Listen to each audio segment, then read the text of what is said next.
اور آپ سب کی سلامتی ہو۔ میں شکر گزار ہوں اپنے خداوند کی اور assembly of Jesus Christ church کے پاسبان کی، جنہوں نے خداوند یسوع المسیح کے لب مبارک سے نکلے ہوئے 7 صلیبی کلمات آپ سب تک پہنچانے کا اہتمام کیا ہے۔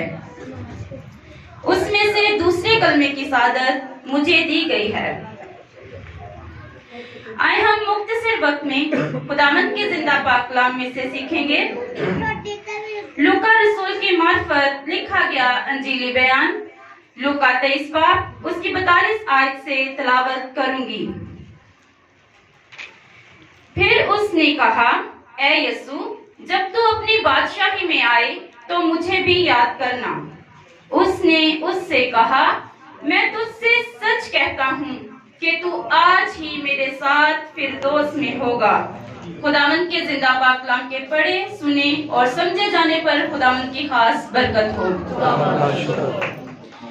یہ کلمہ تقریباً صبح 11 بجے کے قریب خداوند یسوع المسیح کے لب مبارک سے نکلا۔ 2 کا عدد گواہی اور اتحاد کا عدد کہلاتا ہے۔ دوسرا کلمہ نجات کا ہے۔ خداوند یسوع مسیح کو 2 ڈاکوؤں کے درمیان مصلوب کیا گیا۔ انہیں 2 ڈاکوؤں کے درمیان ہی کیوں مصلوب کیا گیا؟ کیونکہ خداوند یسوع مسیح کے اس دنیا میں آنے سے 700 سال پہلے یہ پیشن گوئی کی گئی تھی یسایہ 53 باب میں کہ وہ خطا کاروں میں شمار کیا جائے گا۔ یہ بات پوری ہو سکے اس لیے انہیں 2 ڈاکوؤں کے درمیان مصلوب کیا گیا۔ اور دوسری وجہ ڈاکو کی نجات تھی، جس سے یہ ظاہر ہوتا ہے کہ اس وقت بھی نجات دینے کا اختیار صرف خداوند یسوع المسیح کے پاس تھا۔ وہ جسمانی طور پر تو کمزور تھے کیونکہ ان پر بہت ظلم و ستم ڈھائے گئے، لیکن وہ روحانی طور پر کمزور نہ تھے۔ صلیب پر بھی ان کے پاس پورا اختیار، پوری طاقت اور پوری قدرت تھی کہ انہوں نے ڈاکو کو صلیب پر نجات دی۔ اس پر ایک غزل کہوں گی۔ ایک ڈاکو نے کہا، خود بھی بچ اور ہمیں بھی بچا۔ ایک ڈاکو نے کہا، خود بھی بچ اور ہمیں بھی بچا، لیکن دوسرا تو لے آیا یسوع پر ایمان۔ اس نے کہا، جب بخشے گئے تیرے سارے گناہ، فردوس میں بھی دوں گا میں تجھ کو مکان۔ ہم دیکھتے ہیں کہ خداوند یسوع مسیح اپنی زندگی میں نجات دیتے ہوئے نظر آئے۔